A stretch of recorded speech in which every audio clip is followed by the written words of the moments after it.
Maybe if the wind hadn't picked up, then maybe he'd still be here. But I doubt it. I think he'd already made up his mind. That's what I want to remember about my brother.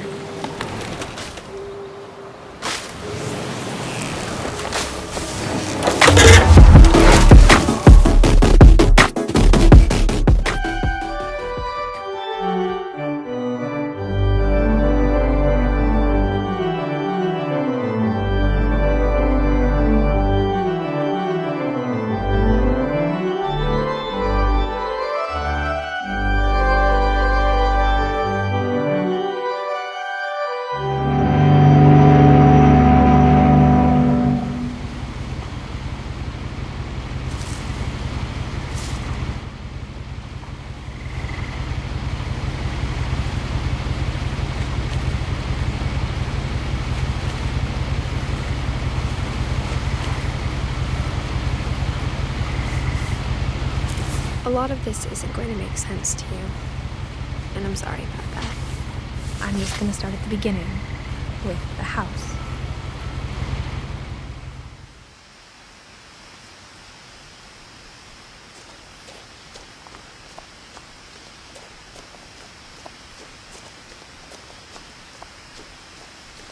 I lived here until I was 11, but I wasn't allowed inside half the rooms.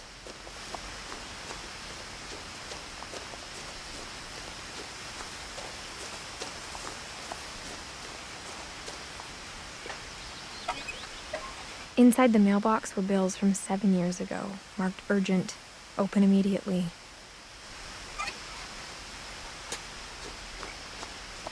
I hadn't been back since my brother Lewis's funeral.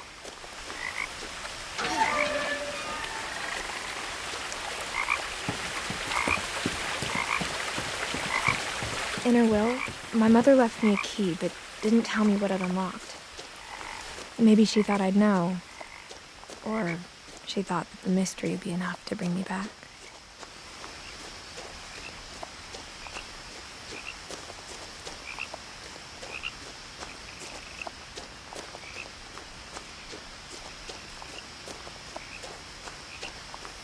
No one had driven this way in a long time, but I saw a few hoof prints.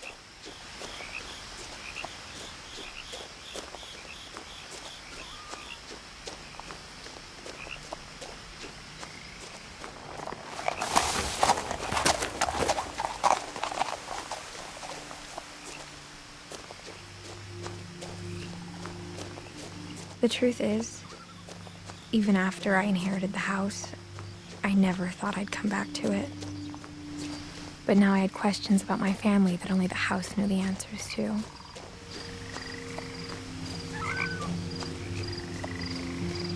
The house was exactly like I remembered it, the way I'd been dreaming about it.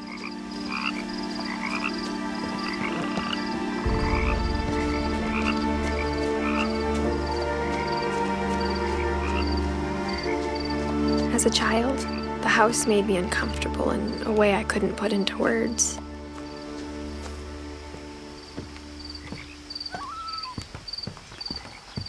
Now, as a 17-year-old, I knew exactly what those words were.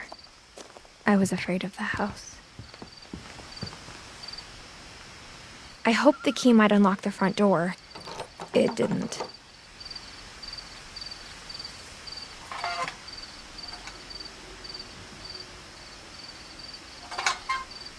Looking in, I felt like the house itself had been waiting for me.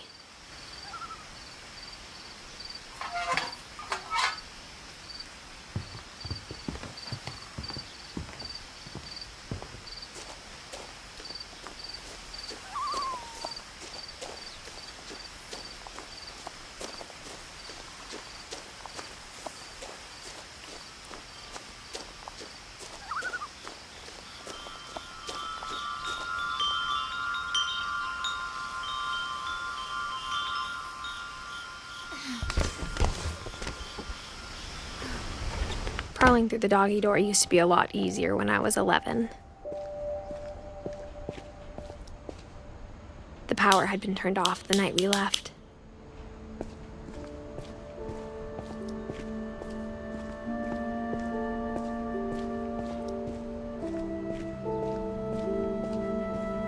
the first time in years, I felt like I was home. But instead of a family, there were just memories of one. Like how only one restaurant would deliver to our house, so we had Chinese a lot. Or how after Louis started working at the cannery, we all got sick of eating salmon. Except our cat, Molly.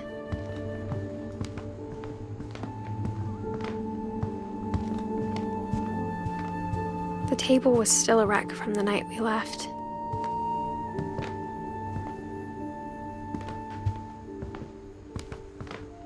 My mom was the only one of us who could imagine Great-Grandma Edie living in a nursing home. It was like a bomb had gone off, killing everyone but sparing the furniture. Nothing in the house looked abnormal. There was just too much of it, like a smile with too many teeth. Even the fireplace had a story. Edie told me the bricks came from the original house, after it sank.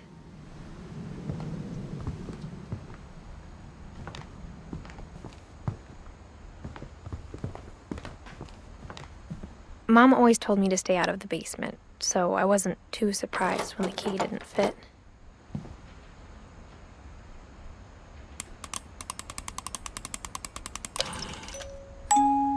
Great-Grandpa Sven built a music box for Barbara, along with the rest of the house.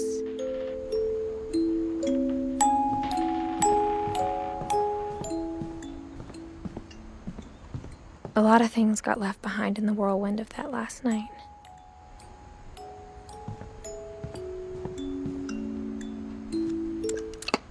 After Milton disappeared, Mom sealed up all the bedrooms. Then Edie retaliated and drilled peepholes.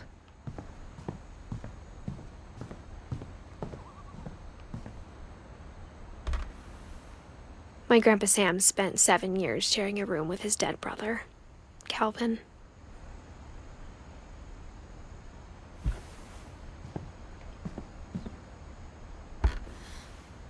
As a kid, I just assumed every house had peepholes and sealed rooms you weren't allowed inside of.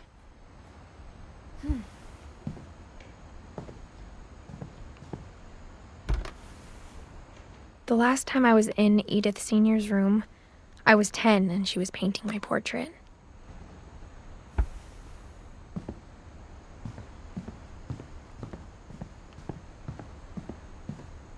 Whenever people ask me about my family, the first thing they always want to know about is Barbara.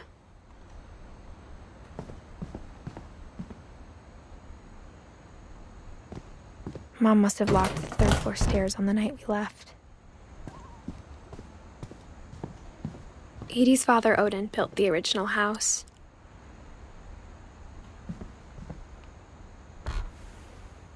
Barbara was a child star for 2 years, until America grew out of it.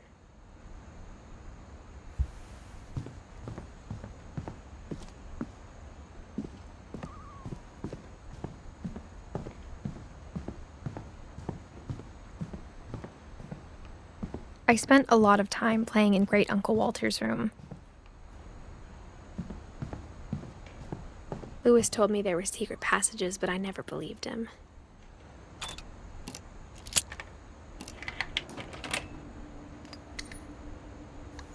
Turns out, my mom was really good at keeping secrets. Now it was time to find out what my mom had been afraid of.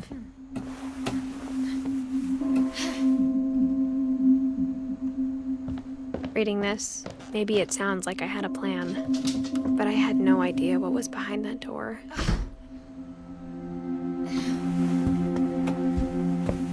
Just like I had no idea where all this was gonna lead. Molly's gerbil had a tiny bedroom with its own even tinier gerbil cage. I grew up looking at Molly's room through the peephole.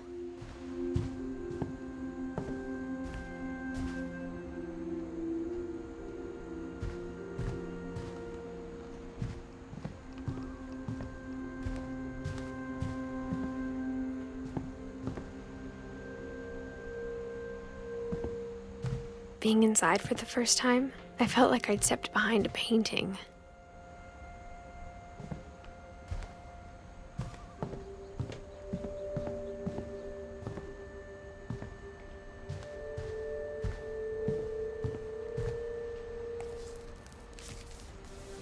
December 13th, 1947. Dear Diary, I'll be gone soon, but I wanted to tell somebody about what's gonna happen. It started when Mom sent me to bed without dinner. I woke up and I was starving, so I looked around for something to eat. The gerbil food was dry, but I didn't mind it.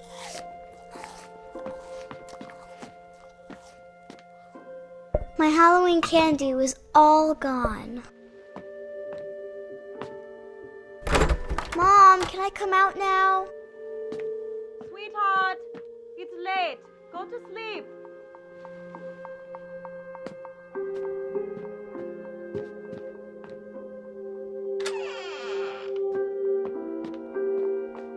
I kept eating and eating.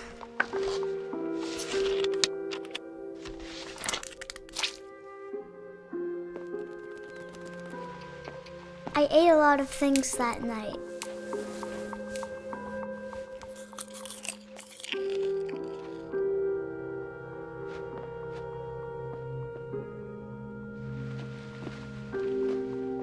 Then I heard chirping outside my window. It was a barn swallow going back to her nest. I reached out for her.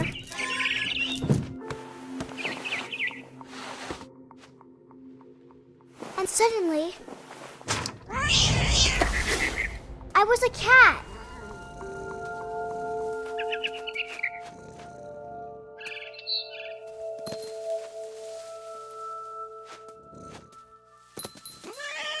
I tried to be quiet, but the bird was really scared.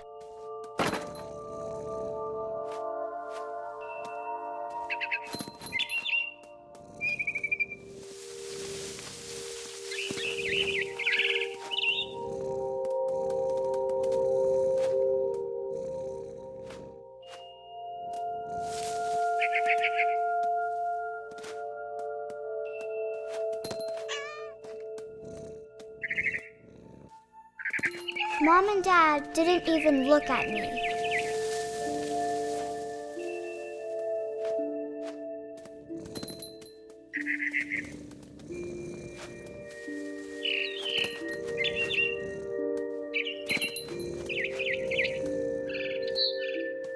I jumped and I almost got her.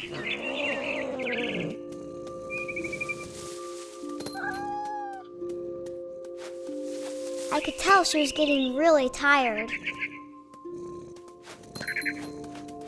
Now I was up in the big tree.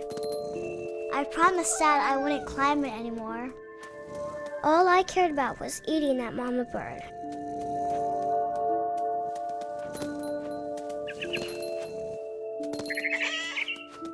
I gobbled her up. And suddenly, I was an owl. First, all I heard was the wind. Then I heard little teeth nibbling in the grass.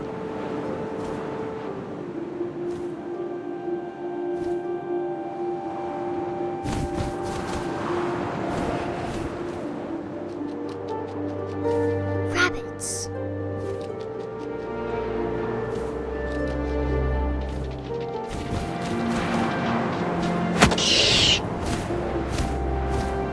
I imagined his face looking up and seeing mine through my talons. I swallowed him up, and I didn't chew one bit. Then I flew off to find something bigger.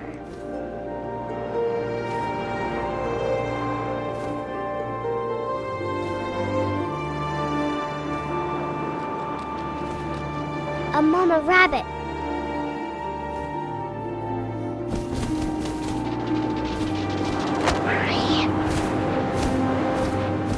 She was almost too big to carry.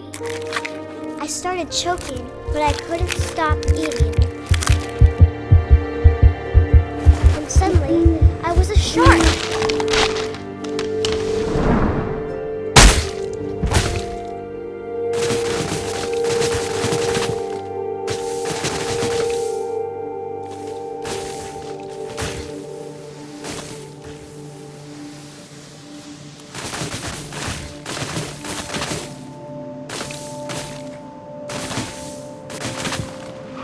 I rolled off a cliff and into the ocean. Now, I was hungrier than ever.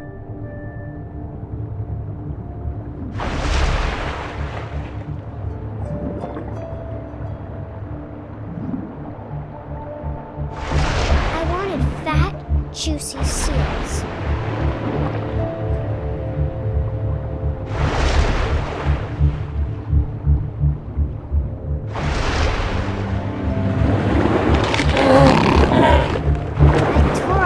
Flipper, and it tasted really good.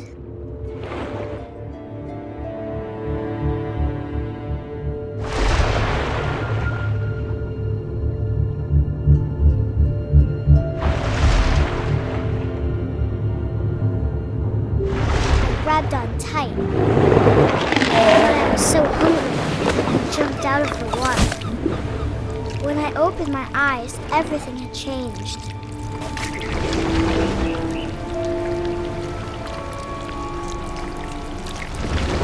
Now I was a monster, and I smelled people everywhere.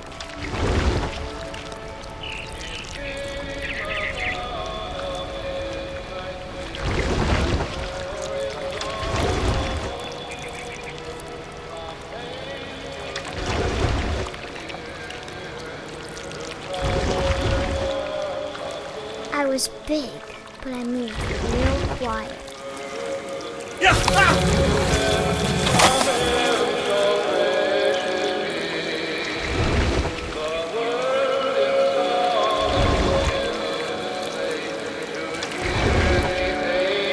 I wanted to stop it, but also I didn't.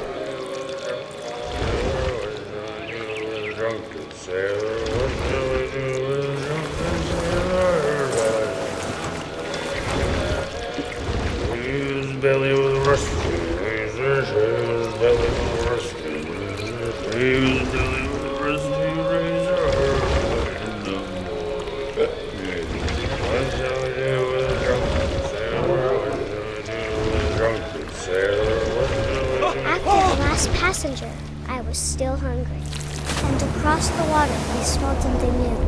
Something I had to have, so I swam towards it.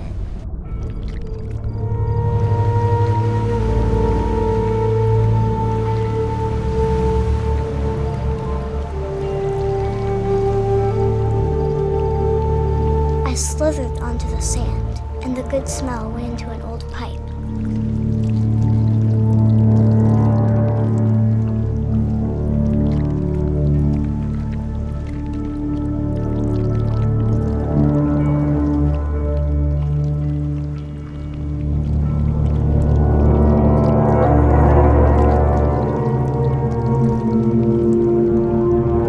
I got closer and closer.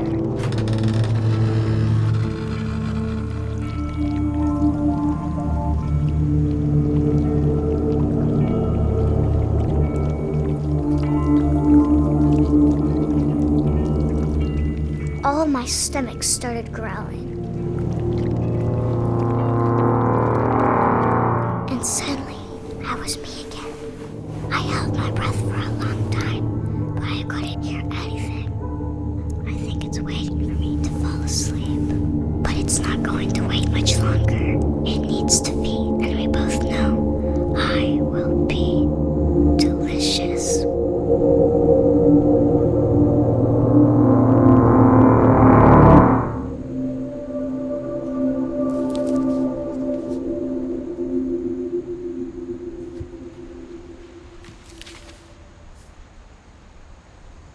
I'm not sure if I believed all of that, but I'm sure Edie would have.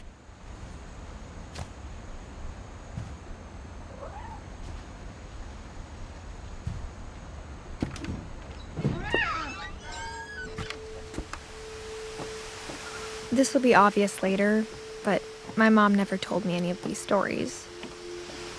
Edie would have, but Mom didn't like bringing up the past. Though, when we adopted a stray kitten, she was the one who named it Molly. I spent a lot of time in Great-Grandma Edie's room. Her room was like a museum. For 500 years, the Finches have been famous throughout Norway for their fortune and misfortune. Odin Finch buries the latest victims of the family curse, his wife Ingeborg and their newborn son, Johan. On January 7th, 1937, he set sail with his family and his house, hoping to leave the curse behind. But 40-foot waves off the coast of Washington send the house and Odin to the bottom of the sea. Odin's daughter Edie, with husband Sven and baby Molly, step ashore on their new home, Orcas Island. Odin Finch is the first to be buried in the new family cemetery. His daughter Edie is already dreaming of a new Finch house.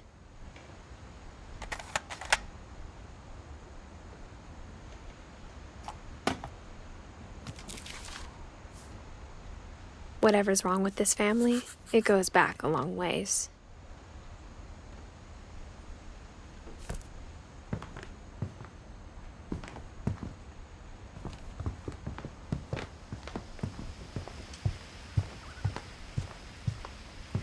When Edie told people Sven was killed by a dragon, she could also have said he was building a dragon-shaped slide that collapsed. She could have, but she didn't.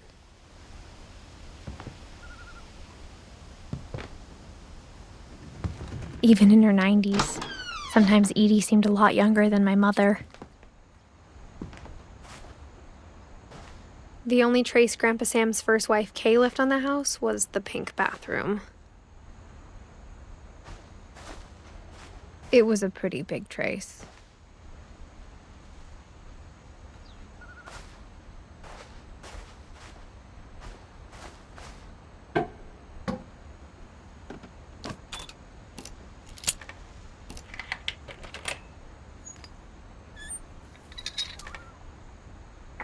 There's a secret in this bathroom. It's in the last place you would look. It isn't in the cupboard. It's hidden in this book.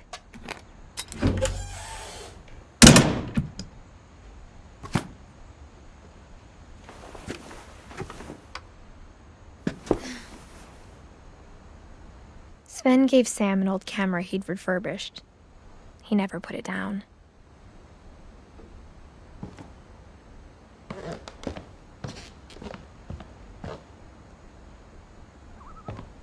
From the paintings on the wall, it was clear my brother Milton had been here before me.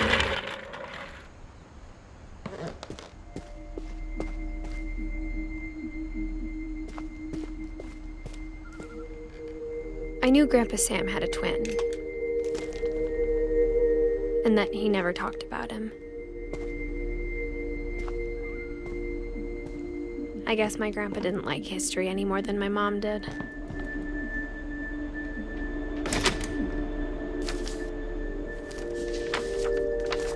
How I Want to Remember My Brother by Sam Finch. The thing I remember is that when he made up his mind, that was it.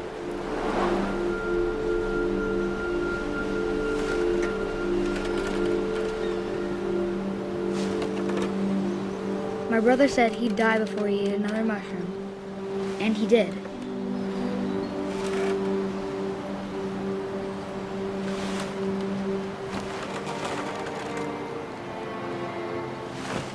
At Barbara's funeral, we swore we'd never be afraid again, and he wasn't. I think Calvin always wanted to fly.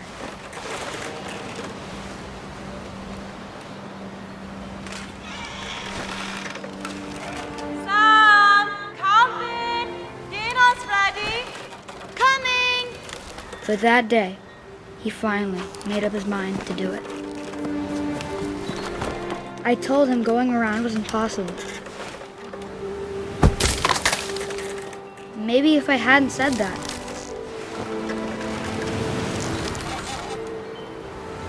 Calvin! I'm not gonna tell you again! Maybe if the wind hadn't picked up. Then maybe he'd still be here. But I doubt it. I think he'd already made up his mind. That's what I want to remember about my brother.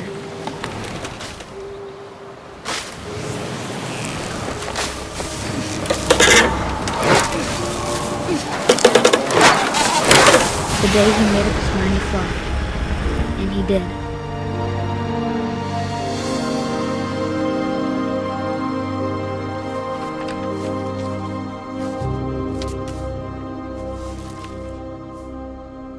Calvin's story felt strangely familiar. When I was younger, I remember trying to do the exact same thing.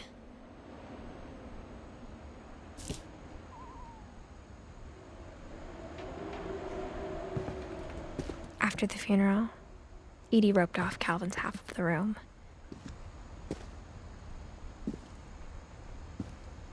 Mom said Grandpa Sam enlisted at 18 and never set foot in the room again.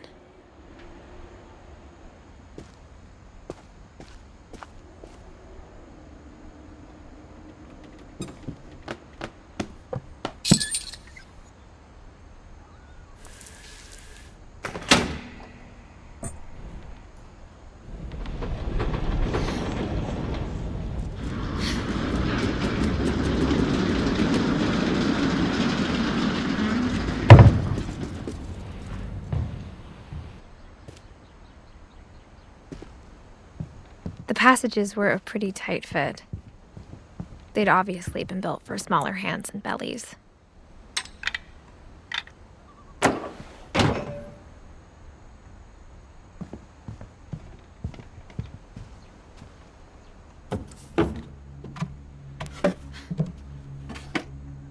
Growing up, I always thought of Barbara as a child star.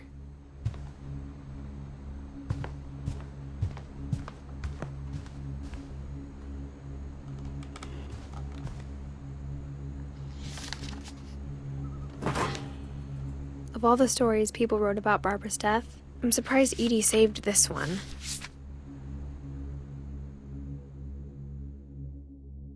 Old Jack here with another ghastly tale inspired by America's most unfortunate family. I'm calling it The Surprise Ending of Barbara Finch. As a child star, Barbara was famous for her scream. Now at 16, she was all washed up.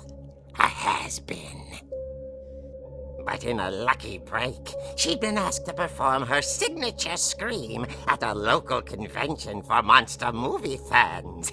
It was just the boost her career needed. Unfortunately, her scream hadn't aged well. Getting better. I think you just need the right motivation. Her biggest fan and current boyfriend, Rick, was about to demonstrate when... Now that was a great scream. It was Barbara's father, Sven. He'd slipped into a table saw and had to be rushed to the emergency room. So Barbara got stuck babysitting her youngest brother, Walter. Her convention comeback was cancelled. Okay, I'm hearing frustration, but I'm not hearing terror. What if I tried... A gang of hoodlums in Halloween masks have been terrorizing Orcas Island tonight. Police are urging residents to... That came from the basement. You're right! Also, I loved your delivery on that. Why is your basement door locked? Because my dad likes making puzzles and secret passages. There's a key hidden in the music box. The secret is to keep winding and winding until finally the key pops out. Thanks, babe. I'll be back in a sec. 20 minutes later, Rick hadn't returned. So Barbara went to look for him, right on cue. She reached for the music box. And as she wound the key, she listened for Rick, but the house was silent.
Oh! Rick?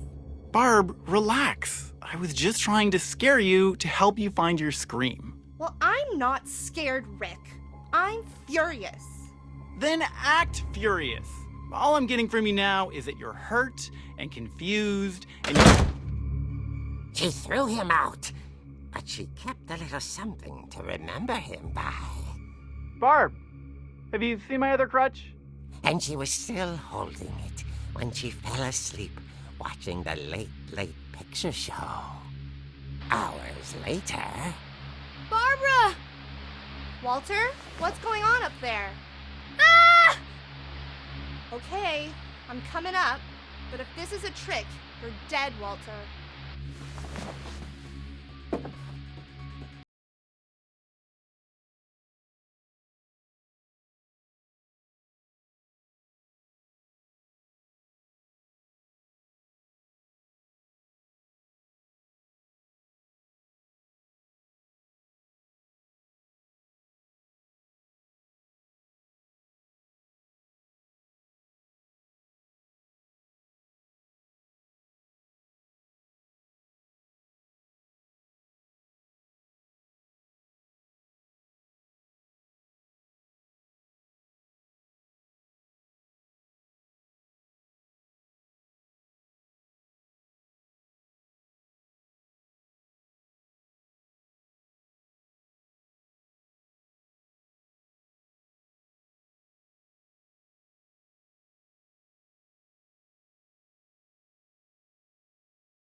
was coming from inside the house.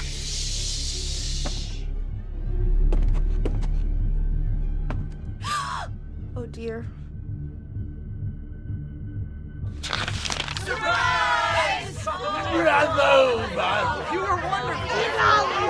The monsters had come to surprise her. For Barbara, it was a dream come true.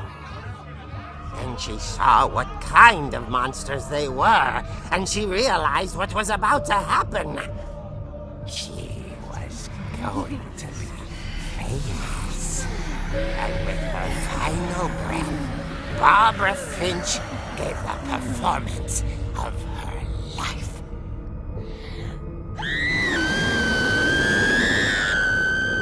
I wasn't there myself, but I hear Barbara was magnificent. Poor girl. She had a taste for stardom.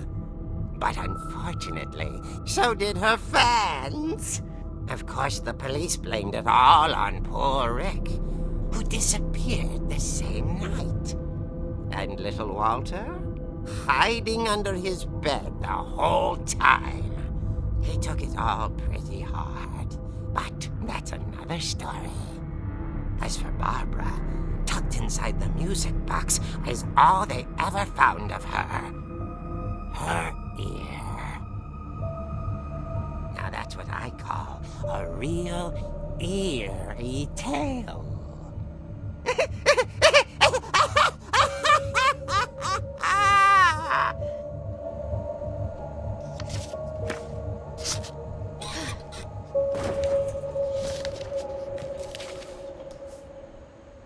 Edie told me all Barbara wanted was to be remembered, as absurd as that comic was. Maybe what Edie saw was a happy ending.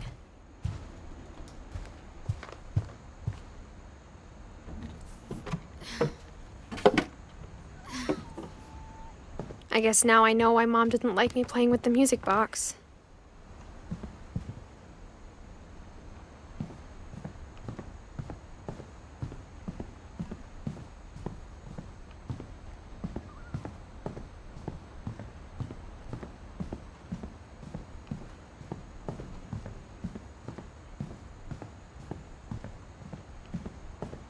It's funny. All those times I played with the music box and never found the basement key. Molly always seemed like a girl I could imagine being friends with, if she hadn't died in 1947.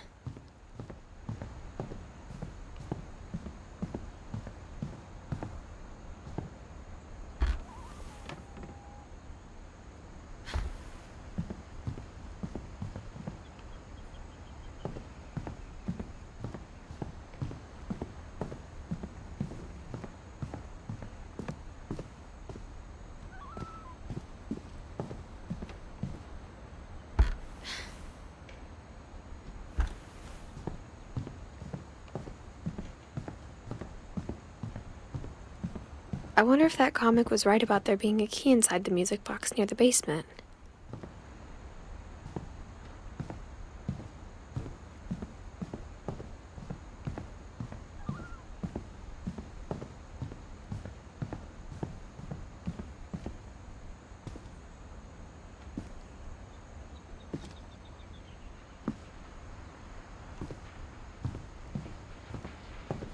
My mom wasn't much of an optimist, but she never stopped believing that my brother Milton was alive.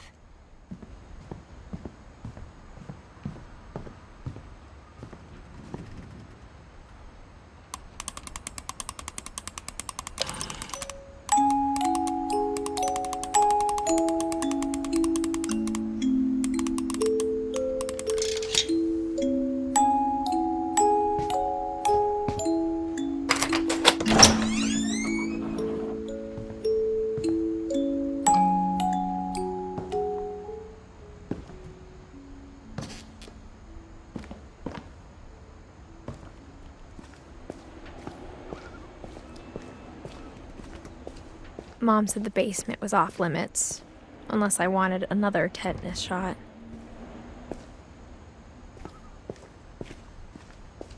I saw Edie sneak down to the basement once, carrying packages.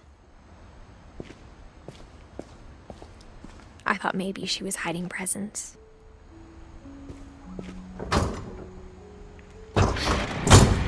It turned out she was hiding a lot more than that.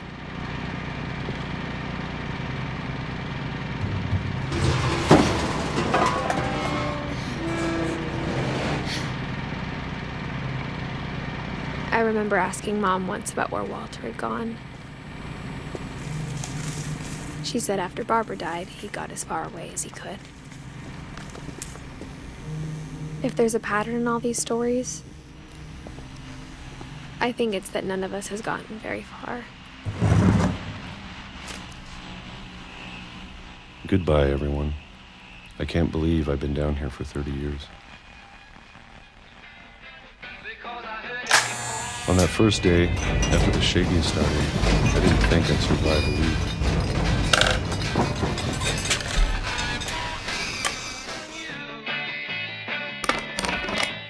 But after a few days, I settled into a routine. That's what kept me sane. Having a schedule, living for today. I always expected to be dead tomorrow. if you wait long enough, you get used to anything.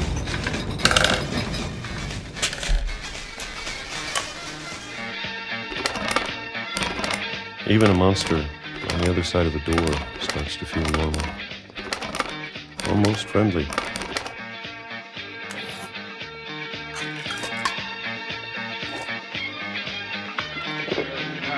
And then one day, everything just stopped. Whatever that thing was, it was gone. Maybe it got tired of waiting. Or maybe I just got tired of being afraid.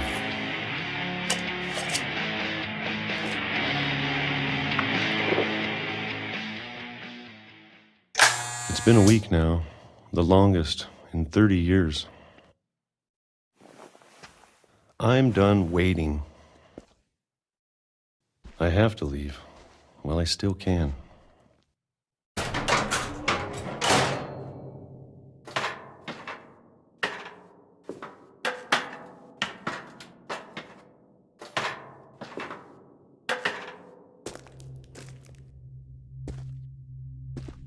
I know it's out there, somewhere.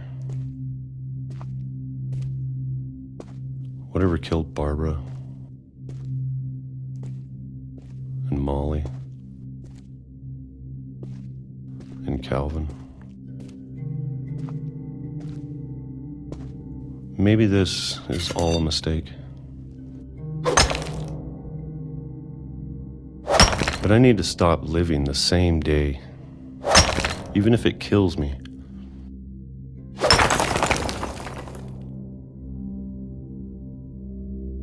Whatever's out there, I want you to know I'm ready for it. I'm going to appreciate all of it, especially the food. I don't mind if I only have a year left, or a month, or a single week. I'd be happy with one new day. I can already imagine the sun on my face.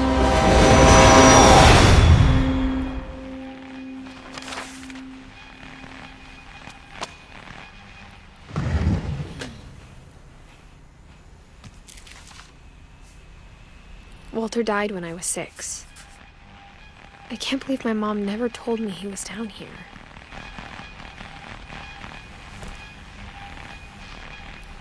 I'm sure my mom was trying to protect me.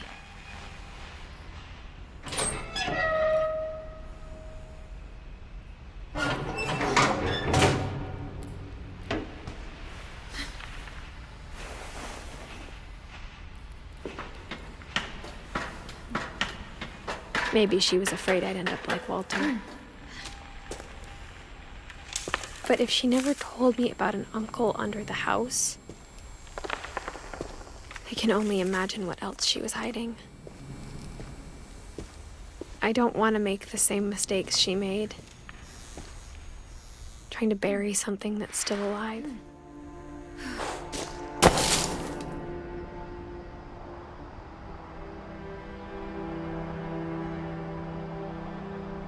Now that there's only one of us left, or maybe 2,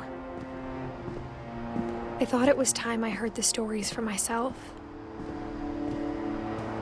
and found out what happened to everyone else. But now I'm worried the stories themselves might be the problem. Maybe we believed so much in a family curse, we made it real.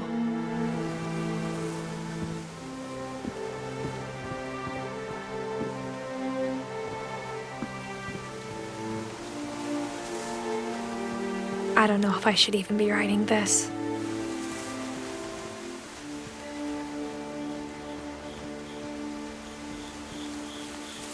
Maybe it'd be better if all this just died with me.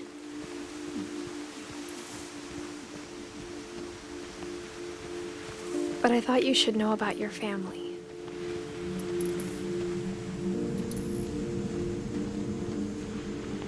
And the history you're a part of.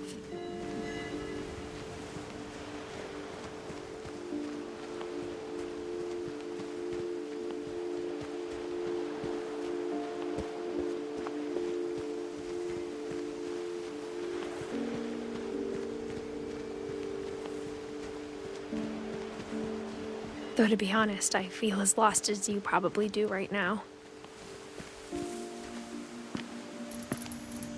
I think the people in these stories believed them, for what that's worth.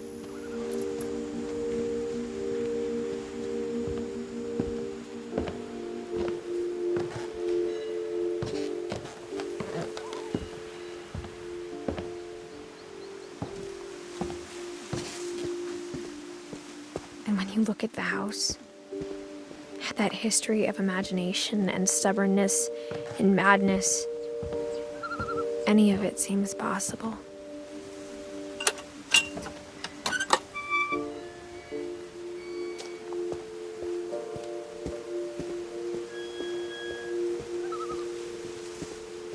I think we've been surrounded by death for so long, we've just gotten used to it. What kind of family finishes building a cemetery before starting the house?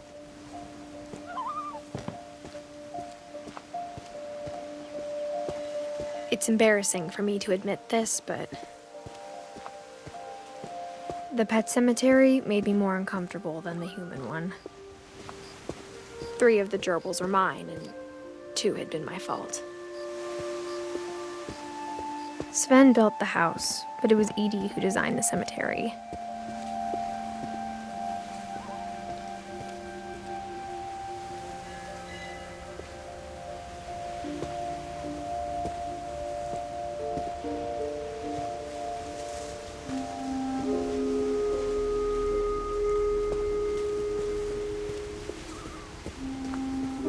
I'm sure Odin's monument had been Edie's idea.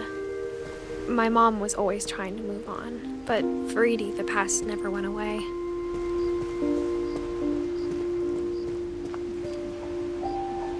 She could see it poking out of the water at low tide.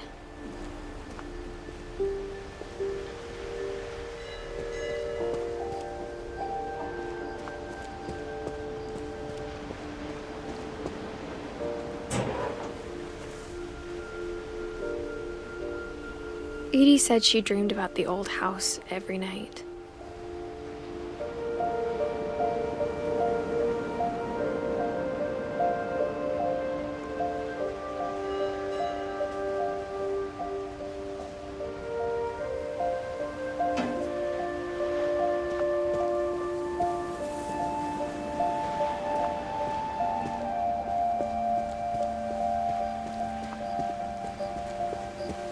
Edie's side was always easier for me to understand.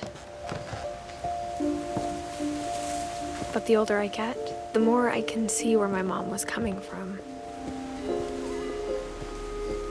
Her dad had been pretty strict, but it wasn't enough to save her brothers. She was just trying to do better.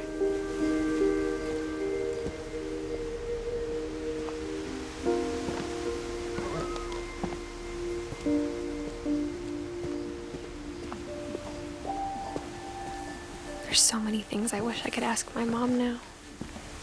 Part of me thinks this is what she wanted all along. For me to come back someday and find everything out for myself.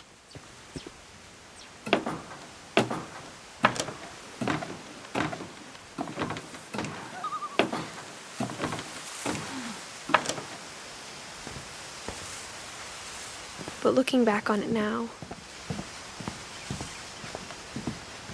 if she told me there was going to be so much climbing, I never would have come when I was 22 weeks pregnant.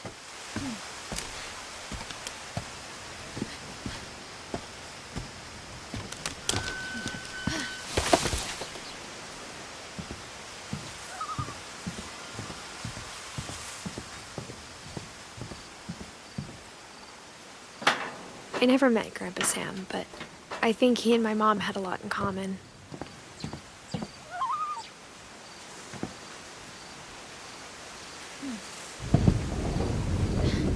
They were both pretty intense.